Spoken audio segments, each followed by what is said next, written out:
આજે શહેર ભાજપ પ્રમુખ માટે સેન્સ પ્રક્રિયા. શહેર ભાજપ કાર્યાલય ખાતે હાથ ધરાશે સેન્સ પ્રક્રિયા.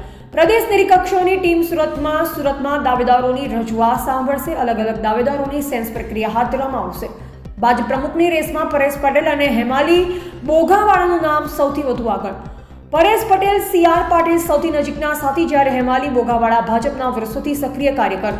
હેમાલી બોઘાવાળા સુરત મેયર તરીકે સેવા આપી ચૂક્યા છે. ડોક્ટર જગદીશ પ્રેમ, નીરવ શાહ સહિતના નામો ચર્ચામાં. ઉપરાંત વર્તમાન ભાજપ પ્રમુખ નિરંજન ઝાંઝમેરા રિપીટ થાય તેવી શક્યતા.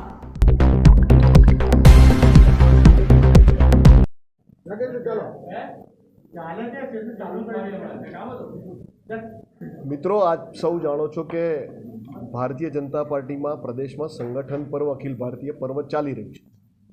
એની પ્રાથમિક અને પ્રારંભિક કે વોર્ડ પ્રમુખોની રચના હતી એ પૂર્ણ કરી છે. એ પછી આગળના ક્રમમાં એ વોર્ડ પ્રમુખો હવે શહેર અધ્યક્ષ અને શહેર અધ્યક્ષની આગળની પ્રક્રિયા ચાલુ છે. આજે સુરત મહાનગરના અધ્યક્ષને દાવેદારી કરવાના ઉમેદવારો એટલે પાર્ટીના સિનિયર કાર્યકર્તાઓ આજે ફોર્મ ભરવાના છે. આ પ્રક્રિયા આખા પ્રાંતમાં એટલે આખા પ્રદેશમાં આજે સવારથી ચાલુ છે. 4મી તારીખે બધા જિલ્લા અને મહાનગરોમાં. એ પૈકી સુરત મહાનગરની પ્રક્રિયા લગભગ અહીંયા પૂર્ણ થવાઈ છે. સવારે 9:30ની આસપાસથી આ પ્રક્રિયા ચાલુ થઈ હતી. કાર્યકર્તાઓમાં ખૂબ ઉત્સાહ છે. ખૂબ સિનિયર કાર્યકર્તાઓ પણ અહીંયા આવ્યા છે. એમાં બહેનો પણ છે. આશરે લગભગ 65ની સંખ્યા ઉમેદવારો એ દાવેદારી મહાનગરના અધ્યક્ષ તરીકે કરી છે.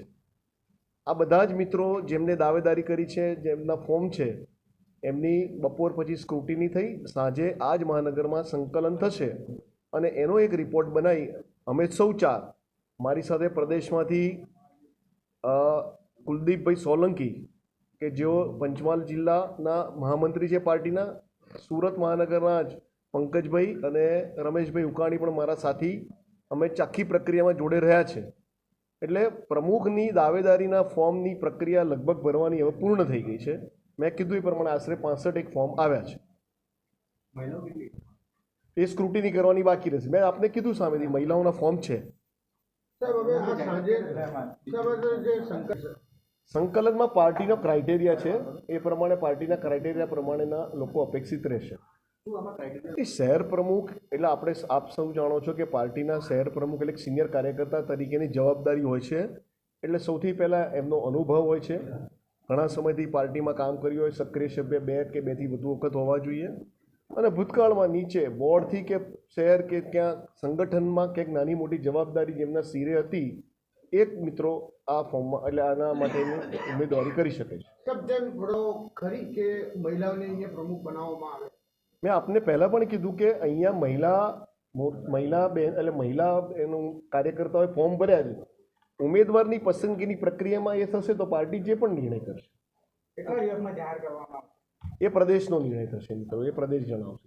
ડાયરેક્ટ કોઈ ફોર્મ એટલે ફોર્મ અહીંયા આવીને ભર્યા જ છે ને. અહીંયા નહીં, ઘણા લોકો એવું છે કે ભાઈ ઘણા લોકો જે મારે વાત કરી કે અમે લોકો ડાયરેક્ટ પાર્ટીને મોકલાવી દઈએ. એમાં એવું છે કે જે અપેક્ષિત છે પણ પાર્ટીની જવાબદારીને કારણે અન્ય જગ્યાએ છે આજે એવા જે પણ કાર્યકર્તાઓને અમને મેસેજ આવ્યા છે એમના ફોર્મ છે. કેટલા જણના એ આની જોડે પછી અમે ઉમેરીને કહી દઈશું. હજુ તો બી હાલ આપની સમક્ષ જ પતી છે પ્રક્રિયા. હજુ પણ 1-2 જણને ફોર્મ ભરવાનું કાચું બાકી છે. પણ આપ સૌ બધા